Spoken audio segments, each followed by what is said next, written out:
Hi friends, welcome back to my channel. ಬನ್ನಿ ಇವತ್ತು ಶುಕ್ರವಾರದ ಲಾಗು ಹೇಗೆಲ್ಲ ಇತ್ತು, ಏನೆಲ್ಲ ಆಯಿತು ಅಂತ ನಿಮಗೆ ಕಂಪ್ಲೀಟಾಗಿ ತೋರಿಸ್ತಾ ಹೋಗ್ತೀನಿ. ಬೆಳಗ್ಗೆನೇ ನಾನು ಸ್ಟಾರ್ಟ್ ಮಾಡೋಕ್ಕಾಗಲಿಲ್ಲ ವಿಡಿಯೋ ಲಾಗ್ನ. ಸೊ ಇವಾಗ ನನ್ನ ಬ್ರೇಕ್ಫಾಸ್ಟ್ ಟೈಮಲ್ಲಿ ನಾನು ಲಾಗ್ನ ಸ್ಟಾರ್ಟ್ ಮಾಡ್ತಾ ಇದ್ದೀನಿ. ಇವತ್ತು ಬ್ರೇಕ್ಫಾಸ್ಟ್ಗೆ ನಾನು ಸಿಂಪಲಾಗಿ ವೆಜ್ ಕುರ್ಮಾ ಮಾಡಿದ್ದೆ. ವೆಜಿಟೇಬಲ್ ಎಲ್ಲ ಇತ್ತು, ಆಲೂಗಡ್ಡೆ, ಕ್ಯಾರೆಟು, ಬೀನ್ಸು ಎಲ್ಲದು ಇತ್ತು. ಸೊ ಅದನ್ನು ಯೂಸ್ ಮಾಡಿಕೊಂಡು ನಾನು ಸಿಂಪಲಾಗಿ ಕುರ್ಮಾ ಮಾಡಿಕೊಂಡೆ. ನೆಕ್ಸ್ಟು ಅದಕ್ಕೆ ಟೈಮ್ ಇರಲಿಲ್ಲ, ಹಾಗಾಗಿ ಪರೋಟ ತಂದಿದ್ದರು ಯಜಮಾನ್ರು. ಈ ರೀತಿ ರೆಡಿಮೇಡೇ ಸಿಗುತ್ತೆ, ಅದನ್ನು ತೊಗೊಂಬಂದರು. ಅದನ್ನು ಸಡನ್ನಾಗಿ ಈ ಥರ ಮಾಡೋಕ್ಕಾಗದೇ ಇರೋ ಟೈಮಲ್ಲಿ ಯೂಸ್ ಆಗುತ್ತೆ ಅಂತ ಹೇಳ್ಬಿಟ್ಟು ಮೊನ್ನೆ ನಾನು ಚಪಾತಿ ಮಾಡ್ತಾಯಿದ್ದೆ. ಚಪಾತಿ ಮಾಡಿ ಯಾಕೋ ಗೊತ್ತಿಲ್ಲ ಸ್ವಲ್ಪ ಕೈ ನೋವು ಬಂತು ಅಂತ ಅಂದ್ಬಿಟ್ಟೆ ಯಜಮಾನ್ರಿಗೆ. ಸೊ ನಿಮ್ಮಮ್ಮ ಕೈ ನೋವು ಬಂತು ಅಂತ ಹೇಳಿದ್ದಕ್ಕೆ ಇವತ್ತು ತಂದಿದ್ದೀನಿ ಅಂತೇಳಿ ಮೊನ್ನೆ ತೊಗೊಂಡು ಬಂದರು. ಹಾಗೆ ಫ್ರಿಜ್ಜಲ್ಲಿ ಎತ್ತಿಟ್ಟಿದ್ದೆ.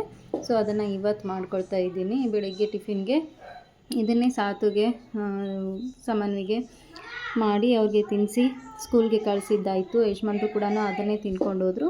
ಇವಾಗ ನಾನು ಇದನ್ನು ಪ್ರಿಪೇರ್ ಮಾಡಿಕೊಂಡು ನನಗೂ ಕೂಡ ತಿಂತಾಯಿದ್ದೀನಿ. ಒಂದು ತಿನ್ನೋದ್ರಲ್ಲಿನೇ ಫುಲ್ಲು ಹೆವಿ ಆಗಿಬಿಡುತ್ತೆ, ಅಷ್ಟು ಹೆವಿ ಇದೆ ಅದು. ಬಟ್ ತುಂಬ ಪದರಾಗಿ ತುಂಬ ಚೆನ್ನಾಗಿ ಬಂದಿರುತ್ತೆ ಪರೋಟ. ಇನ್ಸ್ಟಂಟಾಗಿ ಮಾಡ್ಕೋಬೋದು ಈ ರೀತಿಯಾಗಿ. ಅರ್ಜೆಂಟಲ್ಲಿ ಬೇಕು ಅಂತ ಅನಿಸಿದಾಗ ಬೆಳಗ್ಗೆ ಏನೂ ಮಾಡೋಕ್ಕಾಗಿಲ್ಲ ಅಂದರೆ ಈ ರೀತಿ ಮಾಡ್ಕೊಳ್ಬೋದು. ಸೊ ನನಗಂತೂ ಇದು ತುಂಬ ಸರಿ ನಾನು ತರಿಸ್ತಾ ಇರ್ತೀನಿ ಈ ರೀತಿ, ಯಾವಾಗಲಾದರೂ ಒಂದೊಂದು ಸಾರಿ. ಬಟ್ ರೆಗ್ಯುಲರಾಗಿ ಇದನ್ನು ಯೂಸ್ ಮಾಡೋದಿಲ್ಲ, ಅಷ್ಟೊಂದು ಸರಿ ಅಲ್ಲ ಇದು. ಅದಕ್ಕೋಸ್ಕರ ಇವತ್ತು ರೊಟ್ಟಿ ಕೂಡ ಮಾಡೋದಕ್ಕಾಗಲಿಲ್ಲ.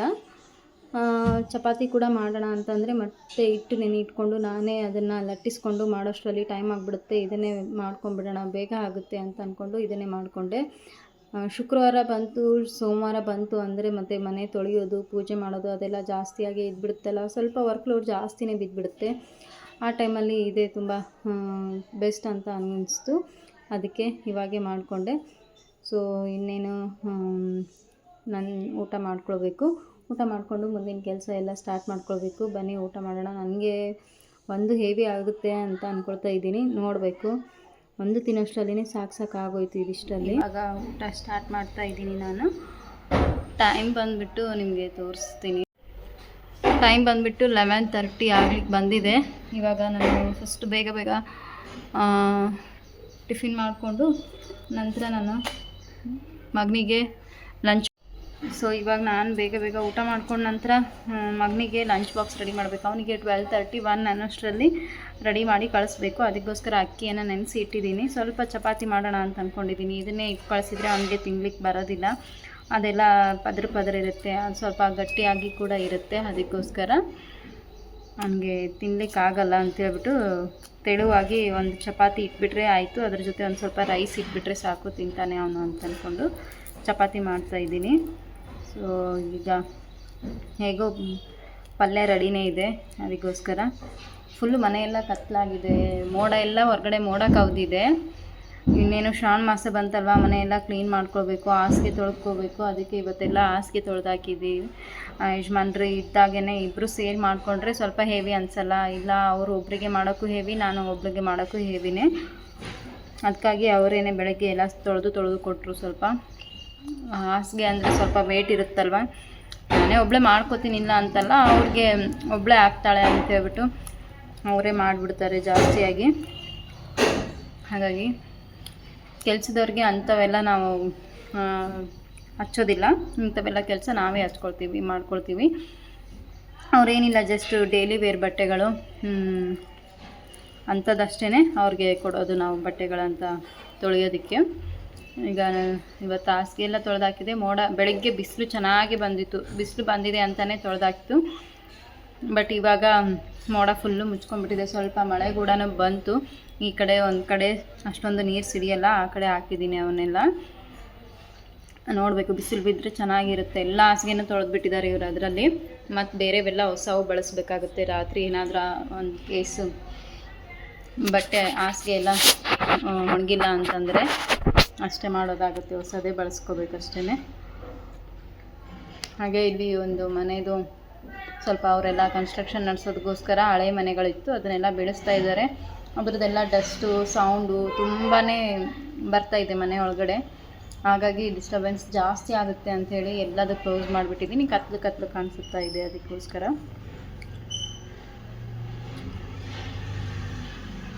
ಸೊ ನನ್ನ ಮಕ್ಕಳಿಗೆ ಚಪಾತಿ ಅಂದರೆ ತುಂಬಾ ಇಷ್ಟ. ಚಪಾತಿ ಒಂದು ಸ್ವಲ್ಪ ಈ ರೀತಿ ಆಲೂ ಕುರ್ಮಾ ಮಾಡಿಬಿಟ್ರೆ ತುಂಬಾ ಇಷ್ಟಪಟ್ಟು ತಿಂತಾರೆ ಅವರು. ಇವತ್ತು ಪರೋಟ ಅಂದ ಕೂಡಲೇ ಪರೋಟ ಬೇಡ, ನನಗೆ ಚಪಾತಿನೇ ಬೇಕು ಅಂತ ಹೇಳ್ತಾಯಿದ್ರು. ಆಮೇಲೆ ಸ್ವಲ್ಪ ತಿನ್ನಿಸಿದ ನಂತರ ತಿಂದರು. ನಾನು ಎಮರ್ಜೆನ್ಸಿಗೋಸ್ಕರ ಇವನ್ನ ತರಿಸಿ ಇಟ್ಕೊಂಡಿರ್ತೀನಿ ಅಷ್ಟೇ. ಮೊನ್ನೆ ತಾನೇ ತಂದರು, ಭಾಳ ದಿನ ಇಟ್ಟರೂ ಚೆನ್ನಾಗಿರಲ್ಲ ಅಂಥೇಳಿ ನಿನ್ನೆವರೆಗೂ ಒಂದೇ ದಿನ ಇಟ್ಟಿತ್ತು. ಇವತ್ತು ಟೈಮ್ ತುಂಬ ಆಗಿಬಿಡ್ತು. ಬೆಳಗ್ಗೆ ಹಾಸಿಗೆ ತೊಳೆಯೋದು, ಬಂಡೆ ತೊಳ್ಕೊಳ್ಳೋದು. ಕೆಲಸದವರು ಮೊದಲಿನ ಕೆಲಸದವ್ರು ಬರ್ತಾ ಇಲ್ಲ, ಸ್ವಲ್ಪ ಇವರು ಬೇರೆ ಬರ್ತಾ ಇದ್ದಾರೆ ಈಗ. ಅವರು ಪಾತ್ರೆ ತೊಳೆಯೋದು, ಬಟ್ಟೆ ತೊಳೆಯೋದು ಅಷ್ಟೇ ಮಾಡ್ತಾರೆ. ಹೊರಗಡೆ ಕಸ ಗುಡಿಸೋದು, ಬಂಡೆ ತೊಳೆಯೋದು ಅವ್ರು ಮಾಡ್ತಾ ಇಲ್ಲ. ಅದನ್ನೆಲ್ಲ ನಾನೇ ಮಾಡ್ಕೋಬೇಕಾಯ್ತು. ಎಲ್ಲ ಮಾಡಿಕೊಂಡು ಮಾಡೋಷ್ಟರಲ್ಲಿ ಟೈಮ್ ಆಗುತ್ತೆ ಅಂತ ಕುರ್ಮಾ ರೆಡಿ ಮಾಡಿದೆ. ಆಲೂಗಡ್ಡೆದು ಎಲ್ಲ ವೆಜಿಟೇಬಲ್ ಕುರ್ಮಾ ಮಾಡಿ, ಮತ್ತು ಇವೇ ಇದಾವಲ್ವ, ಇವನ್ನೇ ಜಸ್ಟ್ ಫ್ರೈ ಮಾಡಿಕೊಟ್ರೆ ಮಕ್ಕಳಿಗೆ ಅದನ್ನೇ ತಿನ್ನಿಸಿದ್ರೆ ಆಯಿತು ಅಂತ ತಿನ್ನಿಸಿದೆ. ಇವನ್ನ ಯಜಮಾನ್ರು ಅದನ್ನೇ ತಿನ್ಕೊಂಡು ಹೋದರು, ನಾನು ಕೂಡ ಅದನ್ನೇ ತಿಂತಾಯಿದ್ದೀನಿ. ಆಮೇಲೆ ಚಪಾತಿ ಮಧ್ಯಾಹ್ನಕ್ಕೆ ಲಂಚ್ಗೆ ಚಪಾತಿ ಮಾಡಿದರೆ ಆಯಿತು ಅಂತ ಅಂದ್ಕೊಂಡಿದ್ದೀನಿ. ಅದಕ್ಕೆ ನೋಡಿ ಫ್ರೆಂಡ್ಸ್, ಇವಾಗ ಅರ್ಜೆಂಟಾಗಿ ಗಡಿಬಿಡಿಯಿಂದ ಪಲಾವ್ನ ಮಾಡ್ತಾಯಿದ್ದೀನಿ. ಇನ್ನೂ ಸಿಂಪಲ್ಲಾಗಿ ತುಂಬ ಪುದೀನ ಇತ್ತು, ಪುದೀನ ಪಲಾವ್ ಮಾಡಿದರೆ ಆಯಿತು ಅಂತ ಅಂದ್ಕೊಂಡು ಪುದೀನ ಮಿಕ್ಸಿ ಜಾರ್ಗೆ ಹಾಕ್ಕೊಂಡು ಅದನ್ನೇ ಪೇಸ್ಟ್ ಮಾಡಿಕೊಂಡು ಹಾಕ್ಕೊಂಡಿದ್ದೀನಿ. ಸೊ ಇವಾಗ ಏನಿಲ್ಲ, ಚಪಾತಿ ಹಿಟ್ಟು ಕೂಡ ನೆನೆ ಇಟ್ಕೊಂಡೆ. ಒಂದೆರಡು ಚಪಾತಿ ಮಾಡ್ಕೊಂಡ್ಬಿಡ್ತೀನಿ ಸಾತುಗೆ. ಮಾಡಿಬಿಟ್ಟು ನಾನು ಲಂಚ್ ಬಾಕ್ಸ್ನ ಅವನಿಗೆ ಕೊಟ್ಟು ಬರಬೇಕು. ಸೊ ಯಜಮಾನ್ರಿಗೆ ಆಗ್ತಾ ಇಲ್ಲ ಈಗ. ಹೊಸದಾಗಿ ಅವರು ಬರ್ತೀನಿ ಅಂತ ಹೇಳ್ತಾರೆ, ಮತ್ತು ನೀನೆಲ್ಲಿ ಹೋಗ್ತೀಯಾ, ನಾನೇ ಬರ್ತೀನಿ ಅಂತ ಹೇಳ್ತಾರೆ. ಆದರೂ ಕೂಡ ಪಾಪ ಅವ್ರಿಗೆ ತೊಂದರೆ ಕೊಡೋದು ಬೇಡ ಅಂತ ಹೇಳ್ಬಿಟ್ಟು ನಾನೇ ಹೋಗಿ ಬರ್ತೀನಿ. ಎಷ್ಟೇ ಅರ್ಜೆಂಟ್ ಆದರೂ ಪರವಾಗಿಲ್ಲ, ಎಲ್ಲ ಮಾಡಿಕೊಂಡು ಹೋಗಿ ಬರ್ತೀನಿ. ಸೊ ಅದ್ರ ಜೊತೆಗೆ ಒಂದಿಷ್ಟು ಬೇರೆ ಬೇರೆ ಕೆಲಸಗಳಿದೆ ತುಂಬಾ. ಅದಕ್ಕೆಲ್ಲ ತುಂಬ ಪ್ಲ್ಯಾನ್ ಮಾಡ್ತಾಯಿದ್ದೀನಿ. ಹೇಗೆಲ್ಲ ಪ್ಲ್ಯಾನ್ ಮಾಡಬೇಕು ಏನು ಅಂತ ಅಂದ್ಕೊಂಡು ವಿಚಾರ ಮಾಡಬೇಕಾಗಿದೆ. ಅದೇ ಏನು ಅಂದರೆ, ನೆಕ್ಸ್ಟು ಅಬ್ಯಾಕಸ್ ಮಕ್ಕಳು ಏನಿದ್ದಾರಲ್ವ, ಅಬ್ಯಾಕಸ್ ಮಕ್ಕಳಿಗೆ ಸ್ಟೇಟ್ ಲೆವೆಲಲ್ಲಿ ಎಕ್ಸಾಮ್ಸ್ ನಡೀತಾ ಇದೆ. ಅಂದರೆ ಬೇರೆ ಬೇರೆ ಕಡೆಯಿಂದ ಬ್ರಾಂಚಸ್ ಅವರು ಎಕ್ಸಾಮ್ನ ಕಂಡಕ್ಟ್ ಮಾಡ್ತಾ ಇದ್ದಾರೆ. ಸೊ ಅದರಲ್ಲಿ ನಮ್ಮ ಸ್ಟೂಡೆಂಟ್ಸ್ ಕೂಡ ಆ ಮಕ್ಕಳನ್ನೆಲ್ಲ ಪಾರ್ಟಿಸಿಪೇಟ್ ಮಾಡಿಸೋಣ ಅಂತ ಅಂದ್ಕೊಂಡಿದ್ದೀನಿ. ಸೊ ಹಾಗಾಗಿ ಆ ಮಕ್ಕಳಿಗೋಸ್ಕರ ಪ್ರಿಪ್ರೇಷನ್ ನಡೆಸಬೇಕು. ಅದಕ್ಕೆ ಬಿಫೋರು ಒಂದು ಪೇರೆಂಟ್ಸ್ ಮೀಟಿಂಗ್ ಮಾಡಬೇಕು. ಇದಕ್ಕೆಲ್ಲ ಪ್ಲ್ಯಾನ್ ಹಾಕ್ಕೊಳ್ತಾ ಇದ್ದೀನಿ. ಆ ಪ್ಲ್ಯಾನ್ ಹೇಗೆ ಸಕ್ಸಸ್ ಆಗುತ್ತೆ ಅಂತ ನೋಡಬೇಕು. After long time parents meeting and ಈ ಥರ ಎಕ್ಸಾಮ್ಸು ಎಲ್ಲ ಕಂಡಕ್ಟ್ ಮಾಡ್ತಾ ಇರೋದು ನಾನು ಮತ್ತೆ. ಸೊ ಸಕ್ಸಸ್ಫುಲ್ ಆಗಿರಲಿ ಅಂತ ಹೇಳ್ಬಿಟ್ಟು ತುಂಬ ಪ್ಲ್ಯಾನ್ ಮಾಡ್ಕೊಳ್ತಾ ಇದ್ದೀನಿ. Hopefully my childrens are very best. Even Satvik also, ಅವನು ಕೂಡ ಇದರಲ್ಲಿ ಪಾರ್ಟಿಸಿಪೇಟ್ ಮಾಡಿಸೋಣ ಅಂತ ಅಂದ್ಕೊಂಡೆ. ಅವನನ್ನು ಪ್ಲ್ಯಾನ್ ಮಾಡಿ ಪ್ರಿಪೇರ್ ಮಾಡ್ತಾ ಇದ್ದೀನಿ. ಹೇಗಾಗುತ್ತೆ ಅಂತ ನೋಡಬೇಕು. ಸ್ವಲ್ಪ ಈ ಸಾರಿ ಡಿಫ್ರೆಂಟಾಗಿ ಪ್ಲ್ಯಾನ್ ಮಾಡಿದ್ದಾರೆ. ಸೊ ಅದಕ್ಕೆ ನಾನು ಕೂಡ ಅದ್ರ ಜೊತೆ ಕೈ ಜೋಡಿಸೋಣ ಅಂತ ಅಂದ್ಕೊಂಡಿದ್ದೀನಿ. ಹೇಗಾಗುತ್ತೆ ಅಂತ ನೋಡಬೇಕು. ಯಜಮಾನ್ರಿಗೆ ಇದ್ರ ಬಗ್ಗೆ ಮಾತಾಡ್ತಾ ಇದ್ದೆ, ನೀನು ಏನಾದರೂ ಮಾಡ್ಕೊ, ನನಗೆ ಮಾತ್ರ ಟೈಮ್ ಇಲ್ಲ, ನನ್ನನ್ನು ನಿನ್ನ ಜೊತೆ ಎಳಿಬೇಡ ಅಂತ ಹೇಳಿದ್ದಾರೆ. ಸೊ ಹಾಗಾಗಿ ಸ್ವಲ್ಪ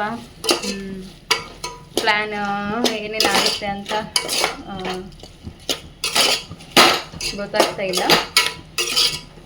ಅವರು ಸಪೋರ್ಟಿವ್ ಆಗಿದ್ದರೂ ಕೂಡ ಆಗದಿದ್ದರೂ ಕೂಡ ನಾನು ಆಡೋ ಪ್ಲ್ಯಾನ್ ಮಾಡ್ತಾನೆ ಇರ್ತೀನಿ. ಸ್ವಲ್ಪ ಏನು ಅಂದರೆ ಯಜಮಾನ್ರಿಗೆ ಸುಮ್ಮನೆ ನೀನು ಸ್ಟ್ರೆಸ್ ತೊಗೊಳ್ತೀಯ, ಸ್ಟ್ರೆಸ್ ತೊಗೊಂಡು ನಮಗೂ ಕೂಡ ಅದನ್ನು ನಮ್ಮ ಮೇಲೆ ಹೊರಿಸ್ಬಿಡ್ತೀಯಾ ಅಂತ. ನಾನೇನು ಹೊರಿಸೋದಿಲ್ಲ, ಆದರೂ ಕೂಡ ನನಗೆ ಅವ್ರನ್ನ ಬಿಟ್ಟು ಸಪೋರ್ಟಿವ್ ಆಗಿ ಅವ್ರನ್ನ ಬಿಟ್ಟು ನಾನು ಒಬ್ಬಳೇ ಮಾಡೋದು ಚೆನ್ನಾಗಿರಲ್ಲ ಅಂತ ಸಪೋರ್ಟಿವ್ ಆಗಿ ಅವ್ರನ್ನ ತೊಗೊಳ್ತೀನಿ ಅಷ್ಟೇ. ನಾನು ಒಬ್ಬಳೇ ಮಾಡ್ಕೊಳ್ಳೋದೇನೋ ದೊಡ್ಡ ವಿಷಯ ಅಲ್ಲ. ನಾನೇನೋ ದೊಡ್ಡ ಒಂದು ಇದನ್ನೇನು ನಡೆಸ್ತಾ ಇಲ್ಲ. ಸಿಂಪಲ್ಲಾಗಿ ಸ್ವಲ್ಪನೇ ಆದರೂ ಕೂಡ ನನ್ನ ಗಂಡನ ಸಪೋರ್ಟು ಜೊತೆಗೆ ಅವರು ಇರಬೇಕು ನನ್ನ ಜೊತೆನಲ್ಲಿ ಸಪೋರ್ಟಿವ್ ಆಗಿ ಅನ್ನೋದು ನನ್ನ ಆಸೆ. ಅದಕ್ಕೋಸ್ಕರ ಈ ಟೈಮು ಸ್ವಲ್ಪ ಅವರು ತುಂಬಾ ಬ್ಯುಸಿ ಇದ್ದಾರೆ ಆ್ಯಕ್ಚುಲಿ. ಇಲ್ಲ ಅಂದರೆ ಅವರೇನು ಸಪೋರ್ಟ್ ಕೊಡ್ತಾರೆ. ಅವ್ರು ಏನೇ ಮಾಡಿದರೂ ಕೂಡ ನಾನು ಮಾಡೋ ಪ್ಲ್ಯಾನ್ ಮಾಡ್ತಾ ಇರ್ತೀನಿ. ಅದಕ್ಕೋಸ್ಕರ ಲಾಸ್ಟಲ್ಲಿ ಬಂದೇ ಬರ್ತಾರೆ. ಬಟ್ ಏನು ಅಂದರೆ ಈ ಟೈಮು ಅವರು ಕೆಲಸ ನೋಡ್ತಾ ಇದ್ದರೆ ನನಗೇನೆ ಬೇಡ ಅಂತ ಅನ್ನಿಸ್ತಾ ಇದೆ. ಅದಕ್ಕೋಸ್ಕರ ಅವರನ್ನು ನಾನು ಇದರಲ್ಲಿ ಹೇಳ್ಕೊಳ್ತಾ ಇಲ್ಲ. ನಾನೇ ಹೇಗೋ ಮ್ಯಾನೇಜ್ ಮಾಡ್ಕೊಳ್ತೀನಿ. ಮ್ಯಾನೇಜ್ ಮಾಡಿಕೊಂಡು ಮಾಡೋ ಕೆಲಸ ಮಾಡಲೇಬೇಕು ಪೂರ್ತಿಯಾಗಿ ಅಂತ ಅಂದ್ಕೊಂಡಿದ್ದೀನಿ. ಸೊ ಬಂದಿದ್ದ ನಂತರ ಅದಕ್ಕೋಸ್ಕರ ಪ್ಲ್ಯಾನ್ ಮಾಡಬೇಕು. ಫಸ್ಟು ಲಂಚ್ ಬಾಕ್ಸ್ ಎಲ್ಲ ಕೊಟ್ಟು ಬಂದು ಆಗಿದ್ದ ನಂತರ ಏನೆಲ್ಲ ಮಾಡೋದು ಅಂತ ಪ್ಲ್ಯಾನ್ ಮಾಡ್ಕೊಳ್ತೀನಿ. ಸೊ ಅದ್ರ ಜೊತೆಗೆ ಸ್ವಲ್ಪ ವಿಡಿಯೋ ಎಡಿಟಿಂಗು ಅದೆಲ್ಲ ಇದೆಯಲ್ಲ ಅದನ್ನು ಮಾಡ್ಕೊಳ್ತೀನಿ. ಏನಿಲ್ಲ, ಡೈಲಿ ನಾನು ಅವನಿಗೆ ಲಂಚ್ ಬಾಕ್ಸ್ ಕೊಟ್ಟು ಬಂದಿದ್ದ ನಂತರನೇ ನನಗೆ ಯಾವಾಗ ಏನೇನು ವೀಡಿಯೋಸ್ ಮಾಡ್ಕೊಂಡಿರ್ತೀನೋ ಅದನ್ನೆಲ್ಲ ಎಡಿಟ್ ಮಾಡಿ ಫಸ್ಟ್ ಅಪ್ಲೋಡ್ ಮಾಡಿಬಿಡ್ತೀನಿ. ಅದಾಗಿದ್ದ ನಂತರ ಮತ್ತೆ ಮಿಕ್ಕಿದ ಕೆಲಸವನ್ನು ಮಾಡ್ಕೊಳ್ಳೋದು. ಆವಾಗ ಸ್ವಲ್ಪ ನನಗೆ ಫ್ರೀ ಟೈಮ್ ಅಂತ ಸಿಗೋದು, ಅದಕ್ಕೋಸ್ಕರ ಮಾಡ್ಕೊಳ್ತೀನಿ ನಾನು.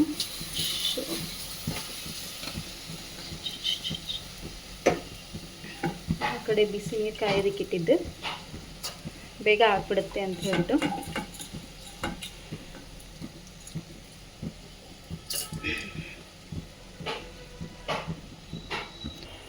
ಸೊ ಟ್ರೈಪಾಡ್ ಇದೆ, ಟ್ರೈಪಾಡ್ ಇಟ್ಕೊಂಡು ನನಗೆ ಮಾಡೋದಕ್ಕಿಂತ ಹೀಗೆ ಇಟ್ಕೊಂಡು ಮಾಡೋದು ಸ್ವಲ್ಪ ಕಂಫರ್ಟ್ ಅನಿಸುತ್ತೆ. ಕಂಫರ್ಟ್ ಅಂತಲ್ಲ, ಅದನ್ನೆಲ್ಲ ರೆಡಿ ಮಾಡ್ಕೋತ ಕೊಡಬೇಕಲ್ವಾ, ಅದು ರೆಡಿ ಮಾಡ್ಕೋತ ಕೊಡೋದ್ರಿಗಿಂತ ನಾನು ಇಷ್ಟೇ ಮಾಡ್ಕೊಳ್ಳೋದು ತುಂಬ ಒಳ್ಳೆಯದು ಅಂತ ಅಂದ್ಕೊಂಡು ನಾನು ಕೈಯಲ್ಲೇ ಇಟ್ಕೊಂಡು ವೀಡಿಯೋಸ್ನ ಮಾಡಿಬಿಡ್ತೀನಿ. ಅದನ್ನು ಅಡ್ಜಸ್ಟ್ ಮಾಡಬೇಕು, ಅದನ್ನೆಲ್ಲ ಮತ್ತೆ ಸೆಟ್ಟಿಂಗ್ಸ್ ಎಲ್ಲ ನೋಡ್ಕೊಳ್ಬೇಕು. ಸ್ವಲ್ಪ ಕಷ್ಟ ಆಗಿಬಿಡುತ್ತೆ, ಬೇಗ ಬೇಗ ಆಗೋದಿಲ್ಲ. ಬಟ್ ಆ ಥರ ಮಾಡೋದ್ರಿಂದನೇ ಸ್ವಲ್ಪ ಚೆನ್ನಾಗಿ ಬರುತ್ತೆ ವೀಡಿಯೋಸ್, ಇಲ್ಲ ಅಂತಲ್ಲ.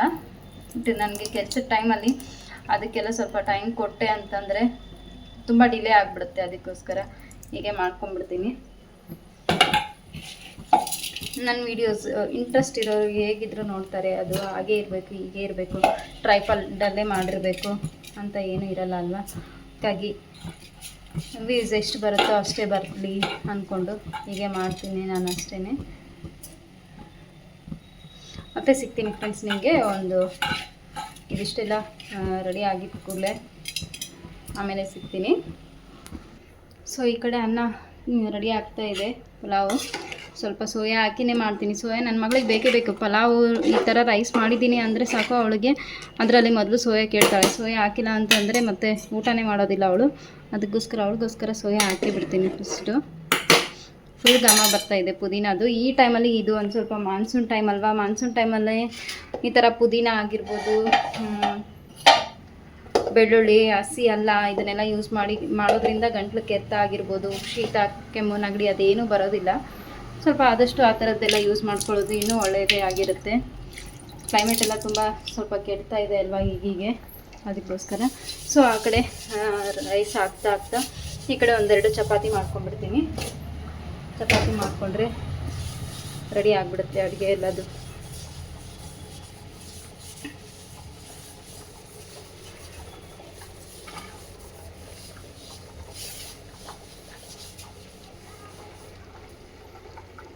ಸೊ ಅದ್ರ ಜೊತೆ ಇನ್ನೂ ಒಂದು ಕೂಡ ಪ್ಲ್ಯಾನ್ ಹಾಕಿದ್ದೀನಿ, ಏನಾಗುತ್ತೆ ಅಂತ ನೋಡಬೇಕು. ಆ್ಯಕ್ಚುಲಿ ನನಗೆ ಇನ್ಸ್ಟಿಟ್ಯೂಟ್ ಮಾಡೋದೇ ಒಂದು ದೊಡ್ಡ ಗುರಿ ಅಲ್ವಾ. ಸೊ ಅದರಲ್ಲಿ ನಾನು ಏನೆಲ್ಲ ಇಂಪ್ಲಿಮೆಂಟ್ ಮಾಡ್ಬೋದು, ಏನೆಲ್ಲ ನಾನು ಚೇಂಜಸ್ನ ಮಾಡ್ಕೋಬೋದು, ಯಾವುದೆಲ್ಲ ಪ್ರೋಗ್ರಾಮ್ಸ್ನ ಹಾಕ್ಕೊಳ್ಳೋದ್ರಿಂದ ಸಕ್ಸಸ್ ಆಗುತ್ತೆ, ನಾನು ಯಾವುದು ನನ್ನ ಕೈಯಿಂದ ಮಾಡೋದಕ್ಕಾಗುತ್ತೆ ಅಂತೆಲ್ಲ ಯೋಚನೆ ಮಾಡ್ತಾ ಇರ್ತೀನಿ.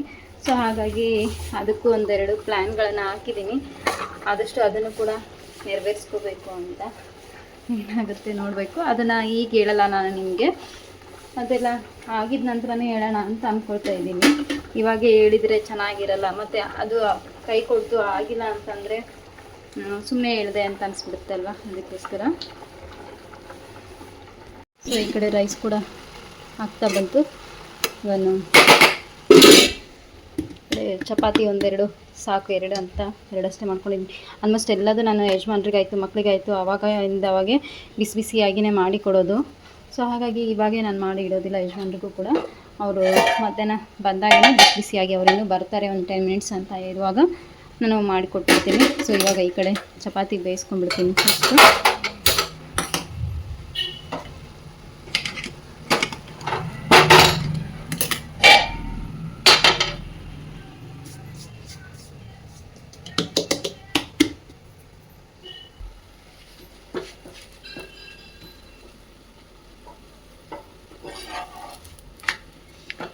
ಸೊ ನಾನು ರೈಸ್ನ ಈ ರೀತಿ ಓಪನ್ ವೆಸಲಲ್ಲೇ ಮಾಡೋದ್ರಿಂದ ಸ್ವಲ್ಪ ಟೈಮ್ ಹಿಡಿಯುತ್ತೆ.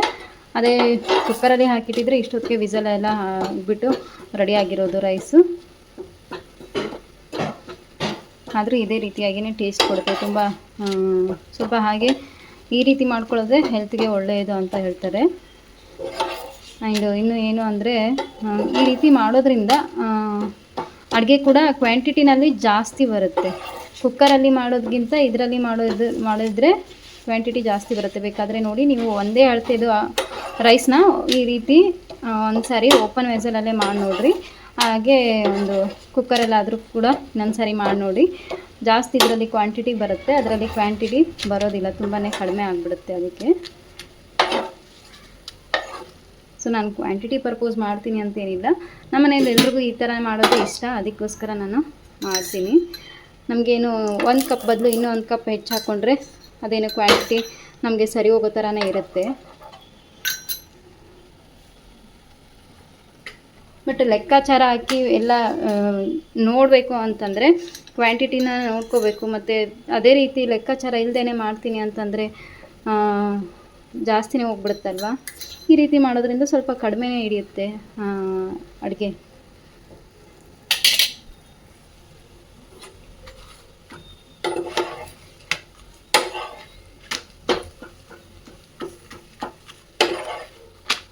ನನಗೆ ಮನೆಯಲ್ಲೇ ಮಾಡಿದಾಗ ಫುಲ್ಕ ಇಷ್ಟ ಆಗುತ್ತೆ. ಫುಲ್ಕ ನಾನು ಈ ರೀತಿ ಪೂರ್ತಿಯಾಗಿ ಉಬ್ಬಿಸ್ಬಿಟ್ಟು ಇದ್ರ ಮೇಲೇ ಸ್ಟೀಮ್ ಮೇಲೇ ಮಾಡಿಕೊಟ್ಬಿಡ್ತೀನಿ ಮನೇಲೇ ಇದ್ದಾಗ.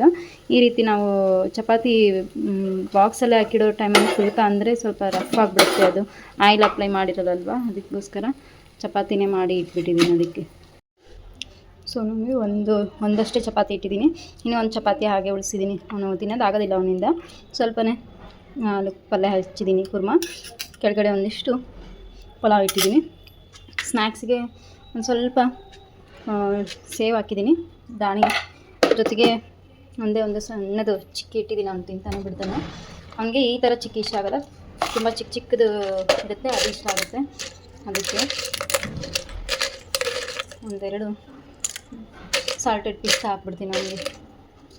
ಡ್ರೈ ಫ್ರೂಟ್ಸ್ ಅಲ್ಲಿ ಇಟ್ಟರೆ ಮಾತ್ರ ತಿಂದಿರ್ತಾನೆ ಅವನು, ಅದಕ್ಕೋಸ್ಕರ. ಹೆವಿ ಕೂಡ ಕೊಡಬಾರ್ದು ಮಕ್ಕಳಿಗೆ ಅಂತ ಹೇಳ್ತಾರೆ, ಅದಕ್ಕೆ 3 ಇಂದ 4 ಮಾತ್ರ ನಾನು ಕೊಡೋದು, ಜಾಸ್ತಿ ಕೊಡೋದಿಲ್ಲ. ಸ್ವಲ್ಪ ಇವತ್ತು ಮೇಡಮ್ನ ಭೇಟಿ ಆಗೋದಿದೆ. ಏನಿಲ್ಲ, ಅವನು ಮುಂದಿನ ಪೋರ್ಷನ್ ಇಲ್ಲ ಏನಿಲ್ಲ ಇದೇನಾ, ಅದನ್ನು ಅಮ್ಮ ಇದು ಏನು ಇದನ್ನು ಹೇಳ್ಕೊಡು ಅಂತ ಅವನ್ನೆಲ್ಲ ಮುಂದಿಂದು ಪೋರ್ಷನನ್ನು ಕಲಿಬೇಕು. ಅವ್ನಿಗೆ ಇಂಟ್ರೆಸ್ಟ್ ಜಾಸ್ತಿ ಇದೆ, ಏನಾದರೂ ಕಲಿಬೇಕು ಅಂತ ಹೇಳ್ಬಿಟ್ಟು ಅವ್ನು ಬುಕ್ಕಲ್ಲಿರೋದನ್ನೇ ಹೇಳ್ಕೊಡು ಅಂತೇಳಿ ನನಗೆ ಹಠ ಮಾಡ್ತಾನೆ. ಅದಕ್ಕಾಗಿ ಅದನ್ನೆಲ್ಲ ನಾನು ಹೇಳ್ಕೊಟ್ಟಿದ್ದೀನಿ. ಅವನು ಅದನ್ನೆಲ್ಲ ಬುಕ್ಕಲ್ಲಿ ಎಂಟ್ರಿ ಮಾಡಿದ್ದಾನೆ. ಸೊ ಅದಕ್ಕೆ ಅವ್ರ ಟೀಚರ್ಗೆ ಒಂದು ಸ್ವಲ್ಪ ಹೇಳಿ ಬಂದರೆ ಆಯಿತು, ಮೇಡಮ್ ಈ ಥರ ಆಗಿದೆ, ಅವನು ಮಾಡ್ತಾ ಇದ್ದಾನೆ, ಸೊ ಅದಕ್ಕೋಸ್ಕರ ಮಾಡಿಸ್ತಾ ಇದ್ದೀನಿ, ಬೇಜಾರಾಗಿ ತಿಳ್ಕೊಬೇಡಿ ಅದು ಕೂಡ ಅಂತ ಕೇಳಿ ಬರೋಣ ಅಂತ ಅಂದ್ಕೊಂಡಿದ್ದೀನಿ. ಸೊ ಏನಾಗುತ್ತೆ ನೋಡಬೇಕು ಅವರು. ಸೊ ಅದಕ್ಕೆ ಅವನು ಮುಂದಿನೆಲ್ಲ ಬರೆದ್ಬಿಡ್ತೀನಿ ನಾನು ಬರೆಸು ಅಂತ ಹೇಳ್ತಾನೆ. ಅದಕ್ಕಾಗಿ ಮತ್ತು ಅವನು ಇಂಟ್ರೆಸ್ಟ್ ಹೇಗಿದೆಯೋ ಹಾಗೆ ಕಲಿಸೋದು ಒಳ್ಳೆಯದು ಅಂತ ಅನಿಸುತ್ತೆ ಒಂದೊಂದು ಸಾರಿ. ಹಾಗಾಗಿ ಅವನು ಇಂಟ್ರೆಸ್ಟ್ಗೋಸ್ಕರ ಬೇರೆ ಬುಕ್ಸ್ ಎಲ್ಲ ಕೊಟ್ಟರೆ ಅವ್ನು ತೊಗೊಳ್ತಾನೆ ಇಲ್ಲ, ಅದೇ ಬುಕ್ಸಲ್ಲಿದೆ ಮಾಡು ಅಂತ ಹೇಳ್ತಾನೆ. ಹತ್ತು ಖುಷಿ ಆಯ್ತಾನೆ ಈಗ ನಿನಗೆ? ಆಟ ಆಡ್ತೇನೆ ಸ್ಕೂಲಾಗ ನೀನು? ಅಣ್ಣ ಹತ್ತತಾನ, ನಾನು ನಡ್ಕೊತ ಬರ್ತೀನಿ ನೋಡ್ರಿ. ನಿಮ್ಮ ಮುಂದೆ ಹೋಗಿ ಮತ್ತೆ ಹಂಗಾದ್ರೆ ಹತ್ತು ನಾನು ಬ್ಯಾಗ್ ತಕ್ಕೊತೀನಿ ತಡಿ. ಹತ್ತೋಗು.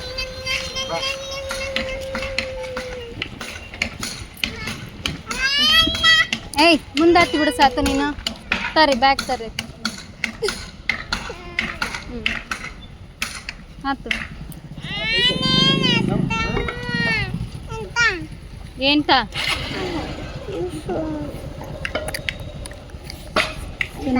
ಇವಾಗ ನಮ್ಮ ಮಮ್ಮಿಗೆ ನಾವು ಎಲ್ಲರೂ ಸೇರಿ ಕರೆಯೋದಕ್ಕೆ ಬರಬೇಕು ಅನ್ನೋ ಆಸೆ ಇತ್ತು, ಅದಕ್ಕೋಸ್ಕರ ಎಲ್ಲರೂ ಸೇರಿ ಹೋಗಿದ್ವಿ. ತುಂಬ ಖುಷಿ ಆಯ್ತಂತೆ ಅವನಿಗೆ. ಸೊ ಇವತ್ತಿನ ವಿಡಿಯೋ ಇದಾಗಿತ್ತು ಫ್ರೆಂಡ್ಸ್. ನಿಮ್ಗೆ ಯಾವುದಾದ್ರೂ ಒಂದು ಕಾಣಿಕೆ ಇಷ್ಟ ಆದರೆ ಒಂದು ಲೈಕ್ ಮಾಡೋದನ್ನು ಕೂಡ ಮರಿಬೇಡಿ.